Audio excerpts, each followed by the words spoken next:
Baay'ee galatooma. Egaa walgitiinsaa fi quality yookaan immoo coverage of quality walgitiinsaaf qulqullina kan jedhu sirriitti ilaalamee jira, irratti hojjetamaa jira kan jedhu naa kaastaniittu. Mee waa'ee uwwisaa haa ilaallu. Wanti nuti ilaaluu qabnu waggoota 10 darbanii fi amma gidduu garaagarummaan guddaan akka jiru beekamaadha. Garuu har'as HSTP keessattis maal fakkaata kan jedhu haa ilaallu. Inni jalqaba physicians yookaan immoo hakiimota irratti WHO'n yookaan dhaabbanni fayyaa addunyaa physicianii tokko nama 1,000 jedha. Akka Itoophiyaatti immoo physicianii tokko nama 25,000 akka nuun qabnu daataan argisiisu jira. Akka Oromiyaatti akkasuma nama 25,000 amma 30,000 akka inni argisiisu jira. Speeshaalistiin tokko nama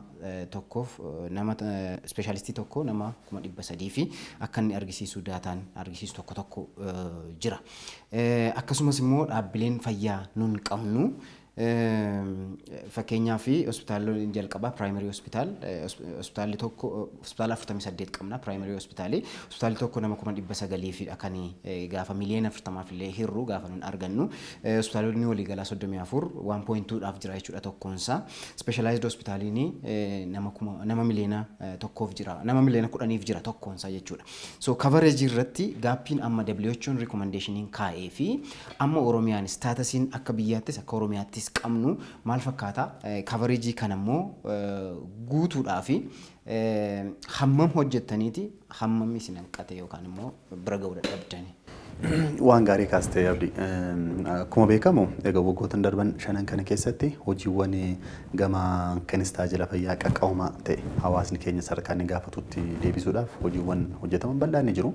Haa ta'u malee ammas karoora waggaa 5 kana yeroo goodamnu hanqinaaleen immoo mallee qorataa jirruu fi yeroo taanuuf ammas akka galteetti kan fudhannu hin jira. Wantoonni gaarii milkaa'an ni jiru. Giddu galeessa irra kan milkaa'an ni jiru. Kan immoo milkoofnes hin jiru. Akkuma karoora kamiyyuu hin jira waan ta'eef kana nutis waan dhimmoota amma kaa'aa jiru kana sirriitti akka karooraatis qabannee jira. Amma uwwisa dhaabbilee fayyaa wajjin wal qabatee yeroo ilaallu sadarkaa keellaa fayyaatti keellaa fayyaan gandoota hunda keessa akka jiruuf taasifamee jira.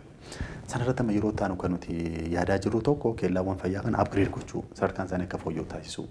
Hojjettoonni ekstenshinii fayyaa haala mijataa maaliif hawaasni keenya harka caalu saalota bira osoo hin taane guyyaa guyyaatiin akka mana isaatti akka qe'ee isaatti akka mana amantaa deemutti keellaa fayyaa deemaati kan jiru jechuudha. Dhaqee qorichoota baay'ee kan beesik ta'anii murteessoo kan ta'aniin fudhata. Ijoollee isaa achiin geessaa guyyaa guyyaatti deema. Achirraa jalqabnee haa ilaallu jennee jirra.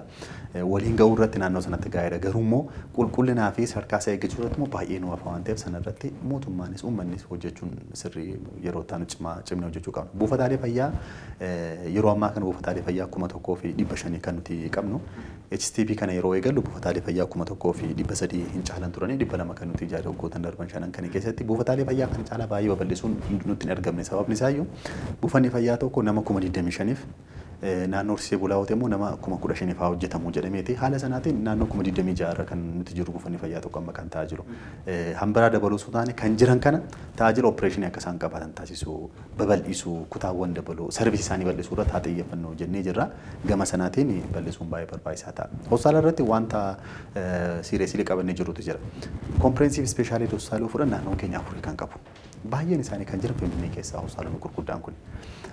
Hospitaalonni kun kan mootummaa naannoo afuraa ta'anis malee kan yuunivarsiitii ni jiru. Akkuma beeknu Amboon hin qaba, Arsiin hin qaba, Madda Walaabuun hin qaba.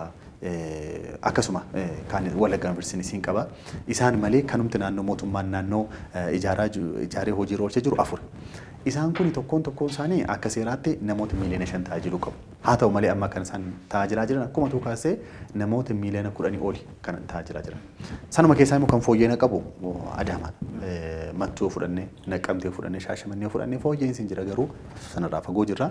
Kanaaf gara fuulduraatti kan nuti yaadne iddoo lamatti keessumattuu yeroo gabaabaa keessatti iddoo lamatti hospitaalota jeneraal ta'anii gara hospitaalota riiferaalaatti guddisuun barbaachisaa hin ta'a. Maqaatti kennuuf guddisuu duwwaa osoo hin taane ogeessa fayyaatiin meeshaalee alaa gurguddaatiin guutuun barbaachisaadha. Fakkeenyaaf amma akka naannoo fudhannee sitis kaanii hospitaala Adaamaa duwwaatu qaba. Hospitaalonni kaan sadarkaa sanatti hin geenye X-ray irra hin dabarre kana guutuun barbaachisaa akka ta'e fudhannee jirra. Akkuma jette hospitaala jeneraalaa wajjin wal qabatee hospitaalonni jeneraalaa 34 nuti qabnu more or less haala jiruutiin istaandaardiitti ni guutu jennee haga miiliyoona tokkotti hospitaalota ijaaruu tajaajiluu danda'u. Sanarra baay'ee rakkoo hin qabnu. Rakkoon keenya guddaan hospitaala jalqabaati.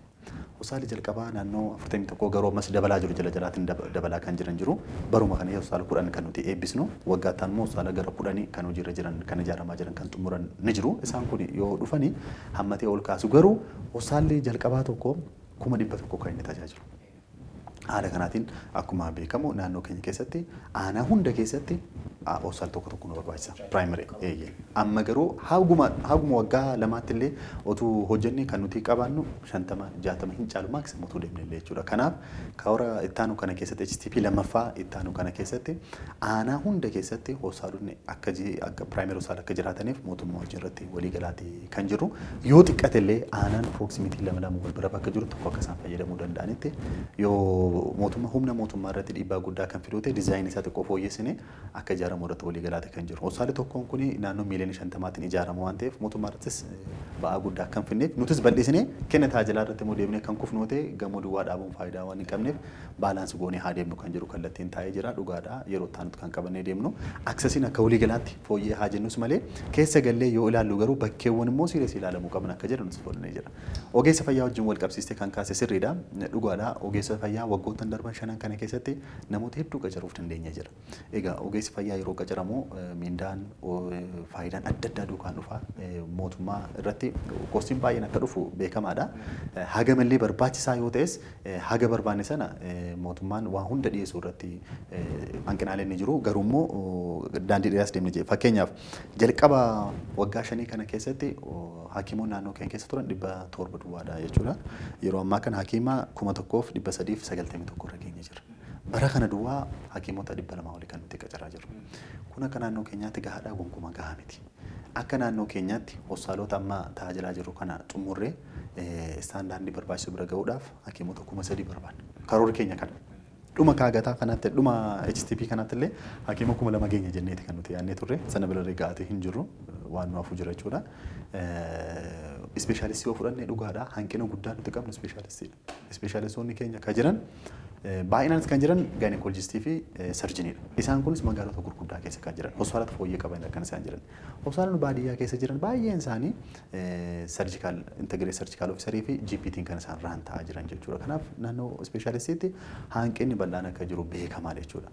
Baay'een isaanis kan jiran kaan magaalaa Finfinnee keessa hojii dhuunfaa hojjechuu haala mijataan gara gadiittis bakka rakkoon adda addaa jirus garbuun hojjechuu fedha dhabuun kun bal'inaan ni mul'ata. Biiroon kan irratti wantoota hojjechuu qabnu waan jalqabni jira kana cimsuun barbaachisaa hin ta'a. Ogeessota biroollee fudhannee amma ogeessota raadiyoogiraafar kan jedhaman kan ekseerii irra hojjetanii anesteeziyaan laaboraatoorii faarmaasii irrattis hanqinaalee ni jira. Bara kana keessa baay'ee isaanii yuunivarsiitiiwwan kolleejiiwwan keenya wajjin hin taane wanti itti daballee hin jira. Waggaa taanutti inni guddaan waa'ee kwaalitii gaafa haasofnu tokko ogeessa fayyaa akkaataa istaandaardiin jedhutti guuttachuun baay'ee barbaachisaa ta'a jennee qabannee bajeta guddaa barbaada. Sanaan mootummaan qophaa'uu qaba. Sanaafis wanti yaadaa jiru hin jira ammaa jalqabee sandi waan moosoo hin taane ogeessi fayyaa jiru kun immoo quuqama gahaa qabatee ogummaa isaa itti boonee piroofeshinaalizim ta'ee tajaajila bal'aa kan inni kennuuf immoo yeroo taanutti wantoota fudhatamanii ce'an akka ta'e anis kaasuun barbaada.